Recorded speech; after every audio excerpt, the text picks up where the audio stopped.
Setahun. Berarti omsetnya dia 4,7 setahun. 4,3. Dikit lagi.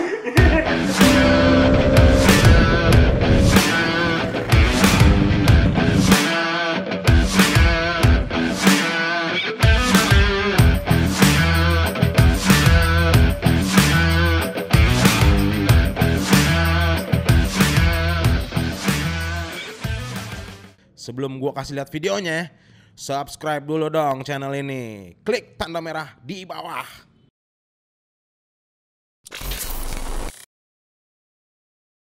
Kesempatan ini siang ini gue berkunjung ke salah satu teman lama gue zaman kuliah.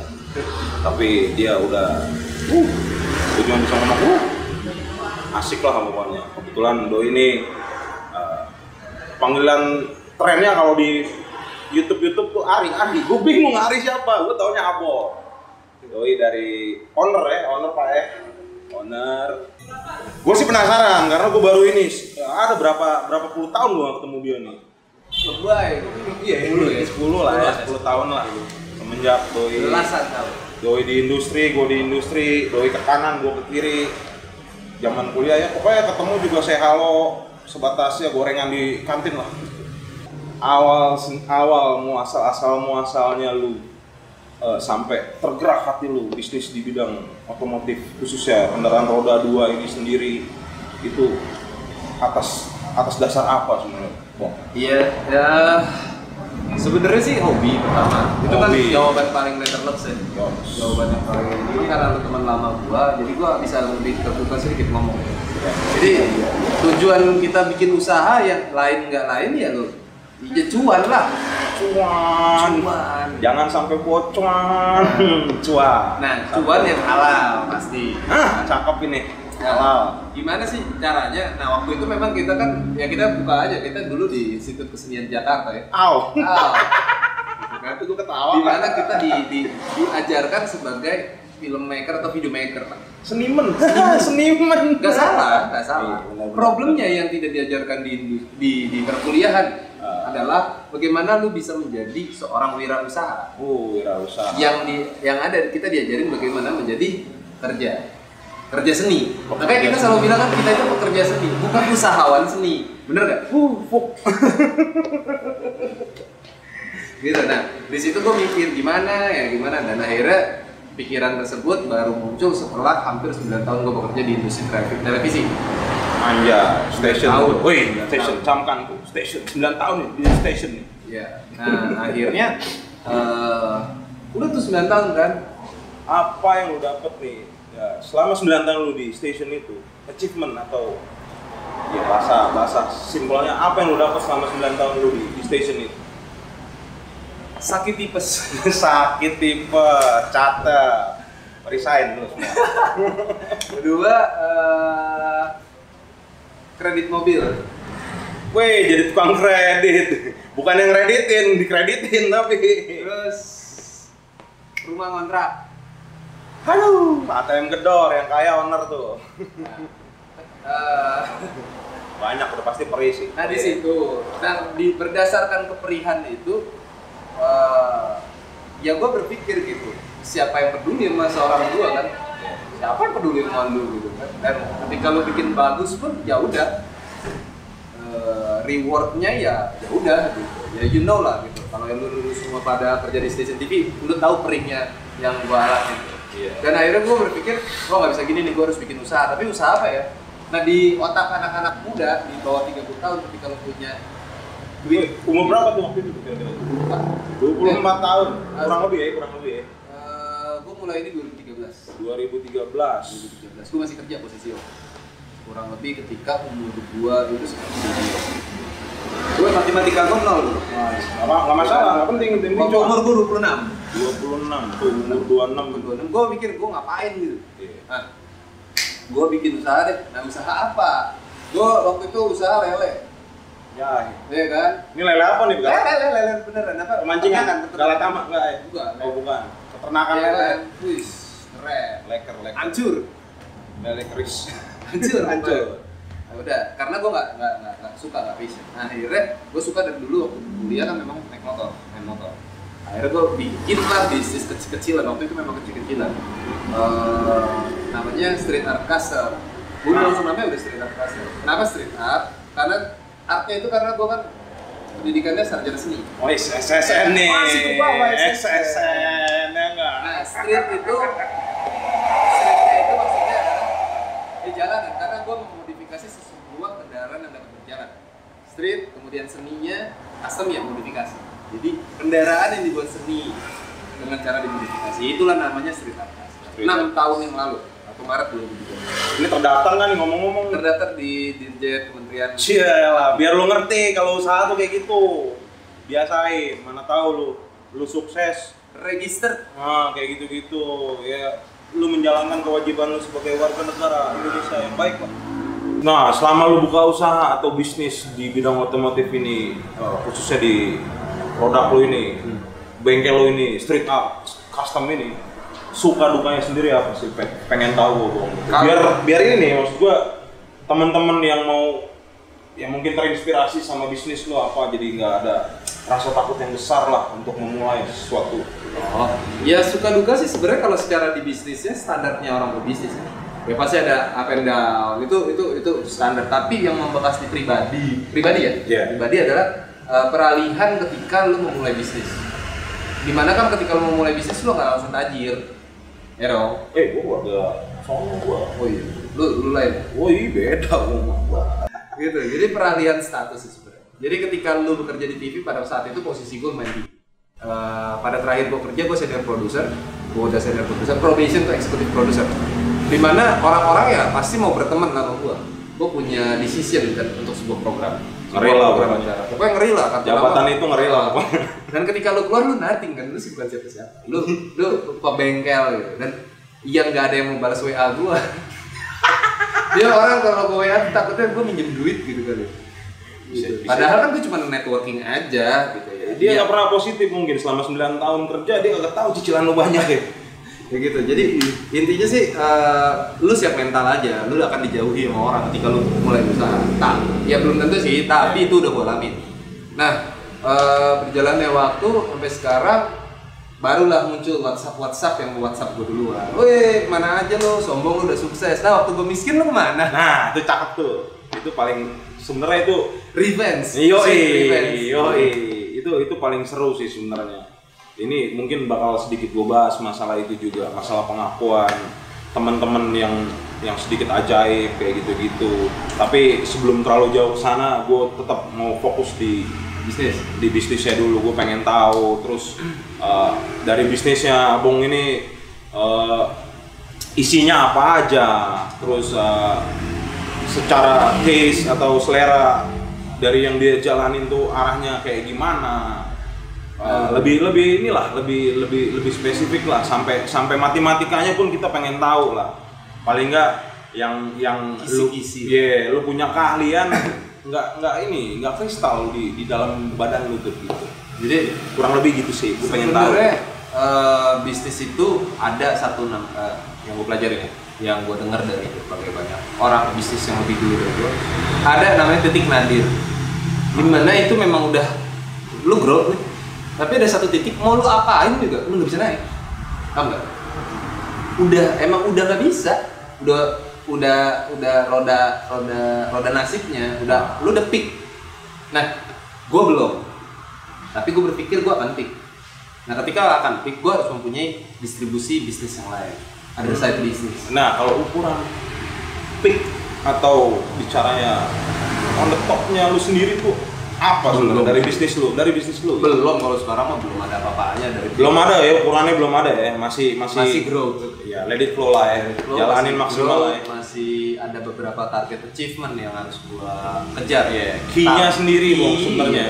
Gue sih penasaran sebenarnya sama key-nya sendiri. Biar bisa sebuah usaha tuh bisa konsisten, stabil. Sebagai pelaku usaha sendiri, lu key-nya tuh apa sebenarnya? Apa lo harus punya modal besar, teman banyak, lu harus keren modifnya, harus murah? Enggak juga kan? Key-nya sendiri sampai usaha lu tetap ada, tetap jalan, stabil tuh apa sebenarnya?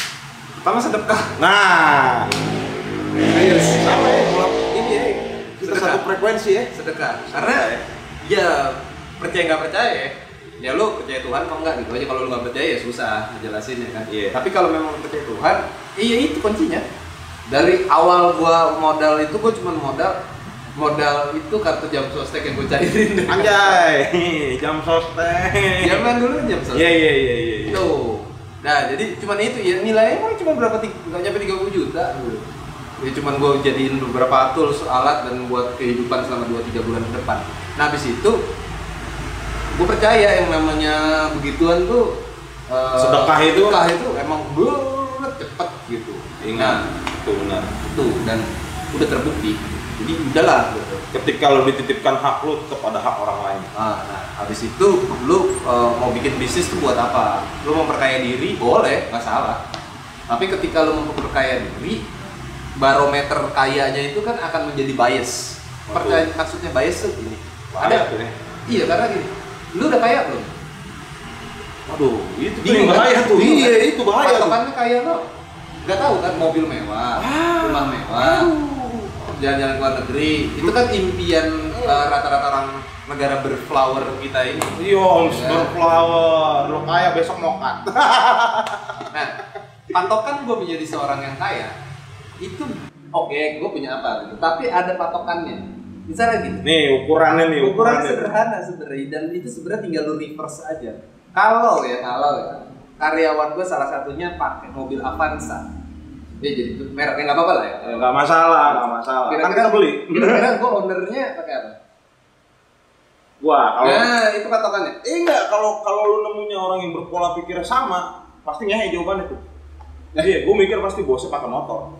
Bisa jadi. Tapi umum kita bicara umumnya, mungkin gue nggak punya mobil atau gue nggak butuh mobil. Ya. Tapi anak gue bisa beli apa? Saat gue bisa beli apa? Pertanyaan.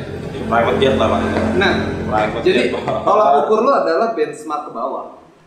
Sejahtera nggak karyawan? Asik. Masih teriak nggak sama lo kalau buat bayar sekolah harus ngutang ke tetangga? Ada. Nah, alhamdulillah sekarang enggak. Udah nggak pernah nih berapa tahun. Gue pernah ngutang juga. Udah nggak pernah.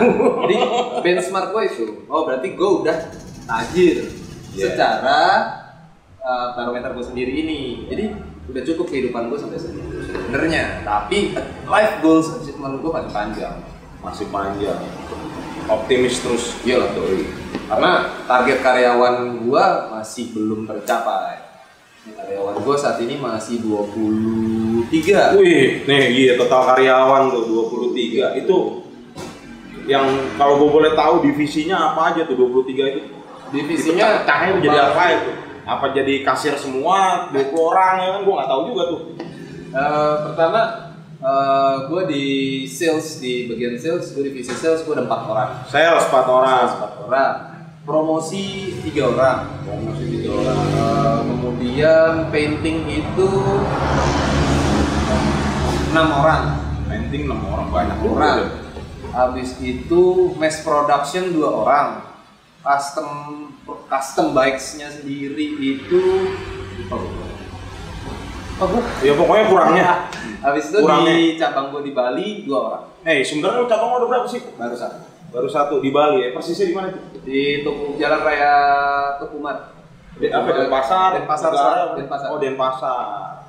Tapi sementara ini yang barusan apa ya? Yang dikerjain di Bali apa nih? Masih lebih ke toko dan apa sih namanya, konsultan custom aja. Konsultan. Tapi udah ada di sono bengkel customnya? Belum. Di punya gua. Kapan tuh? Iya. Segera, karena untuk menginvestasikan sebuah workshop bengkel itu nggak murah. SDM juga nih PR nih. Karena lu walaupun lu bisa beli alat-alat dan tempat, SDM yang nggak ada sama aja. Art craft boy. Art craft itu agak sulit. Itu PR dan itu harus konsisten, jaga kualitas.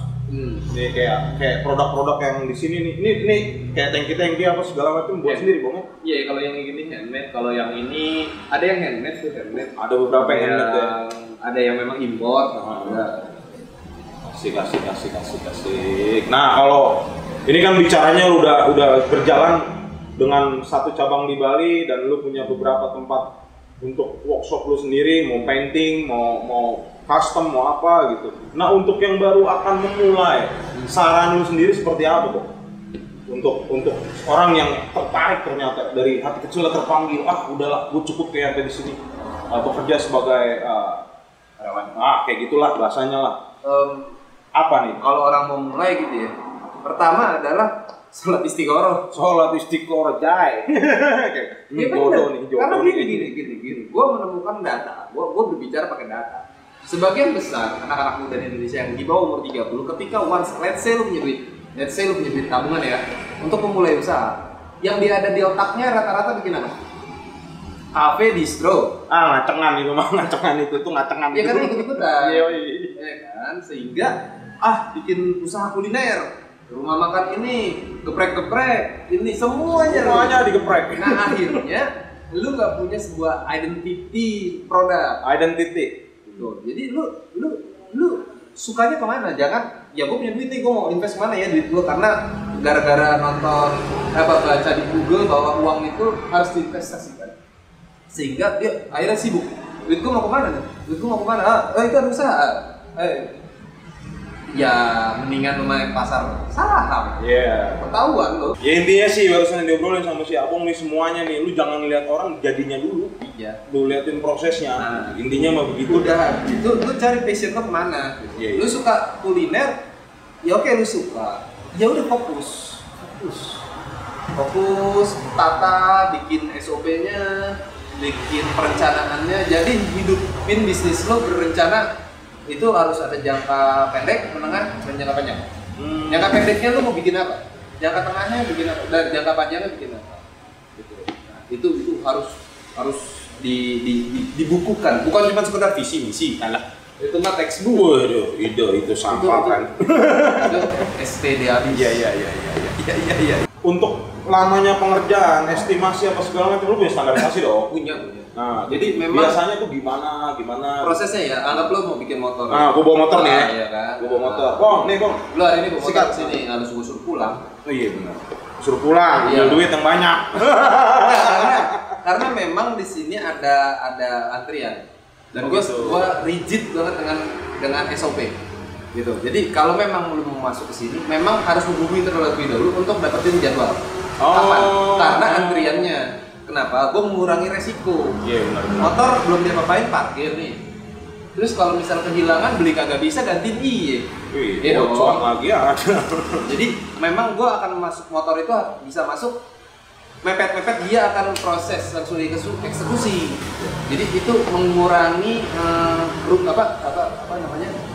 resiko, mengurangi resiko bisnis. Bisnis kan juga tapi kan bisa lu mungkin lu tambah SDM-nya, biasa lu 2 orang ngerjain ini, lu jadi 10 orang. Jadi bisa nanganin. Problemnya gini. Gimana? Ini kan handcraft. Nih lu denger nih masalah pekerjaan seni nih. Lu bisa welding, ngelas gitu ya. Tapi untuk mengelas di motor custom itu bukan cuma bisa ngelas. Paham nggak? Iya. Nah ini membentuk orangnya sulit. Makanya sekarang gue punya program namanya Street Builder Academy. Itu udah session kedua. Jadi anak-anak muda di seluruh Indonesia itu apply dan mereka nggak punya basic. Mereka nggak punya basic apa-apa. Mereka mungkin masa depannya ya mungkin standar aja. Labil. Karena dia tinggal di daerah. Aksesnya sulit dijangkau, atau dia nggak punya network, dia nggak punya modal, dan dia nggak punya skill. Iya dong? Iya. Dia mau kemana? Iya, keterbatasan. Nah, gua merasa dititipkan. Gua ada panggilan bahwa gua akhirnya memanggil mereka semua, dididik selama 3 bulan di sini, dikasih uang saku, tempat tinggal. Nah, selama 3 bulan gua lihat sambil gua ajarin. Progres ya, perkembangannya. 3 bulan selesai, mereka gua kontrak kerja. Yang bener gua kontrak kerja, yang nggak bener ya udah cukup, kan gua udah kasih ilmunya. Iya benar. Ya kan, uang saku mereka udah gua kasih, jadi gua udah nggak punya dosa. Tapi yang bagus-bagus akan gua kasih kontrak kerja. Lu mau nggak kerja di gua selama 3 tahun maksimal? Tetep ya. Iya. Itu lu bikin keterikatan apa enggak? Iya. Keterikatan 3 tahun. 3 tahun berjalan, tujuan mereka ya mereka upskill lebih dalam lagi. Iya. Kemudian sambil mencari kepercayaan dari gua. Supaya 3 tahun mereka selesai, nah ini bibit-bibit gue yang akan bisa gue sebar. Oke, lu mau buka usaha, gue bukain, tapi pakai nama street art ya, gue pemodal. Lu akan sampai ke arah sana tuh franchise gitu? Iya. Tapi bukan lu tiba-tiba datang lu mau franchise. nggak bisa. Gue akan menggrowth orang-orang yang udah loyal sama gue. Oke, lu perang di daerah tempat lu ya, tempat asal ya. Ini modalnya gue bikinin gue. Nah, sistem gue kan berjalan. Ini ambil pemantauan dari gue segala macam. Jadi bukan yang enggak. Yang gue punya duit nih. Oh, nggak bisa. Bong, gue ada duit nih. Nah, lu bikin ya standar lah franchise kan biasa ada pengajuan tuh ya. Poin-poinnya, kontrak-kontrak apa segala macem. Nah, dia menawarkan kan biasanya kayak yang udah-udah mau makanan apa kan gitu. Nih, gua ada produk nih, seumpama si produk A. Ya paham. Enggak mau ya, lu enggak kayak gitu lah ya. Gua enggak tergiur dari ini sih. Cakep tuh. Gila. Alasannya apa, Bang? Gua tetep penasaran. Duit gua lebih banyak. Ini orang enggak butuh duit nih. Lebih banyak udah gitu. Makanya gua pulang Nggak. gua ikutin gua mau todong. Jadi gini. Itu kapitalisme banget. Ya memang gue juga ada sedikit kapitalismenya ya. Tapi kan akan lebih life achievement ketika orang yang udah berhasil gue didik dari nggak tahu apa-apa, gue didik jadi jago, dia bikin usaha, gue modalin, gue bimbing lagi sampai dia berhasil. Itu lu akan inget sampai 7 turunan itu karena jasa gue. Nah ini ibadah. Dan gue didoain. Ibadah ini ibadah lu, tapi tanpa lu sadari. Bukan disadari. Sekarang ini alhamdulillah season kedua ini gue nampung 6 orang.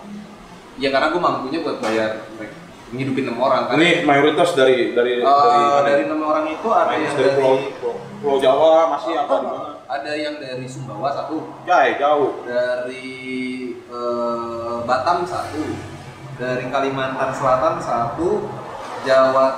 Brebes 1.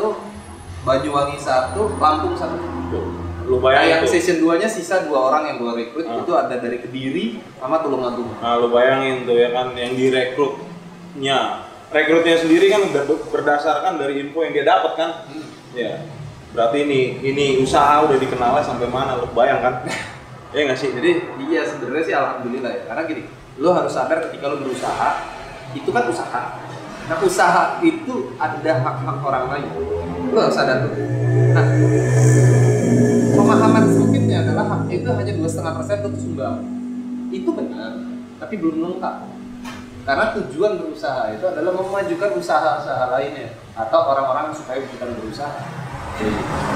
Gue sebenarnya penasaran tuh meriwayatnya ini Bang, masalah street art custom. Karena mungkin dulu selama gue kenal sama lu, gue perhatiin lu tuh kalau gue perhatiin nggak ada tuh arah-arah. Gue tahu lu pengguna kendaraan roda 2 otomotif, tapi gue perhatiin nggak ada arah-arah lu tuh kesini. Gue inget, setahu gue lu tuh pakai Vespa lu ada lumayan banyak.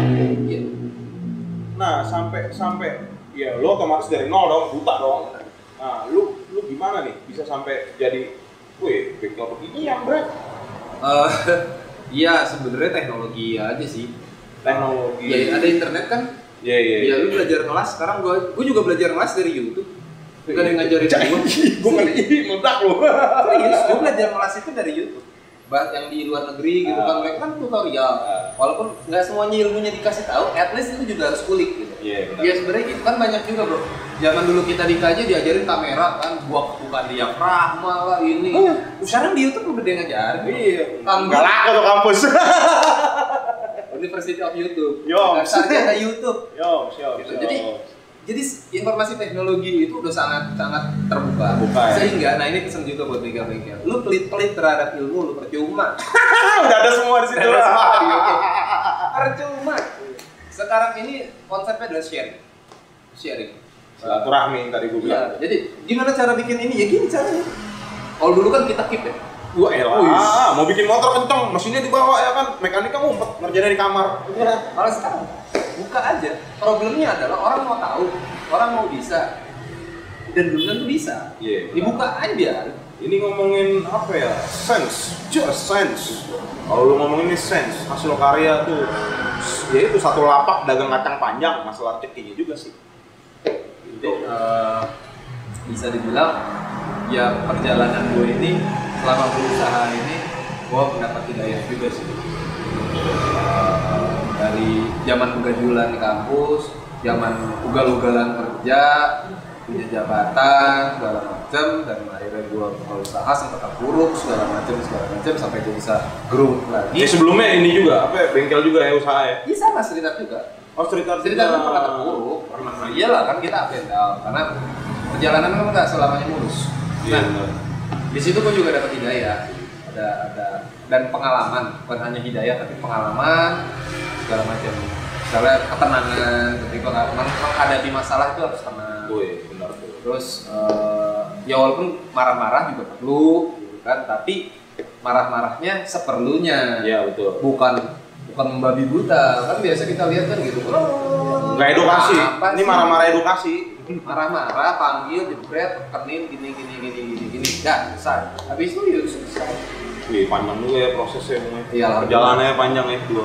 Udah berapa tahun total bang? Total 6 tahun. 6 tahun. Tahun Ya? lebih berapa hari kan? Enggak, sama sebelumnya lo yang nyungsep dulu tuh? Iya ya, 6 tahun. Udah 6 tahun ya? 6 tahun. Gila.